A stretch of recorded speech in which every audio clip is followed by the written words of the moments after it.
No matter which exchange you're looking at, it's been a volatile week for Bitcoin as the CBOE prepares to unveil the first ever futures market for the cryptocurrency. So Bob Pisani is on the floor to tell us all about it. Bob, you got to make sense of all this for us. I will. Courtney, it's a big moment. We've been waiting for this for many months. Let's just go through what goes on here. First, the CBOE is going to introduce 3 monthly contracts. It'll likely be January, February, and March. The initial price for January will probably be very close to the cash price right now.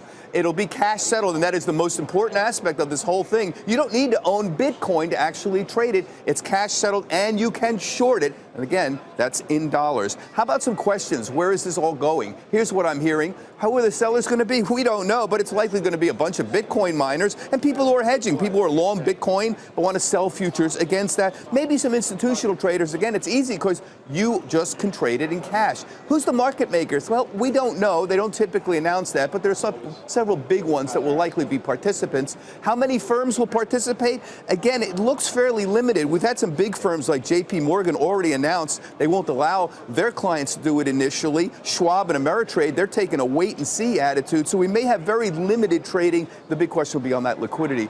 And now, here's the big issue. Will it reduce or increase volatility? And again, we don't know. Historically, when you bring in futures contracts into commodities, it tends to tamp down the volatility, but that may or may not happen right now, and that's one of the big questions we want to answer in the next few weeks. Long term, here's the questions. Exactly who is regulating Bitcoin? We all say, well, the CFTC is regulating the Bitcoin futures, what we're talking about now, but the rest of it, we don't know.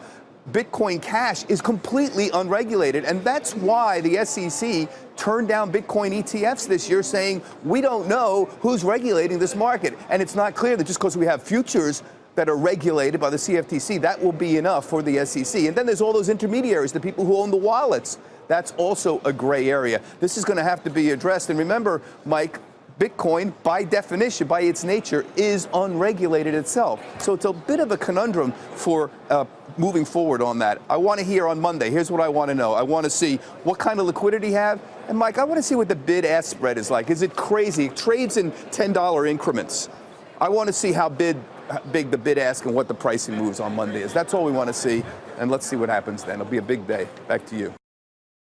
Hey there, thanks for checking out CNBC on YouTube. Be sure to subscribe to stay up to date on all of the day's biggest stories. You can also click on any of the videos around me to watch the latest from CNBC.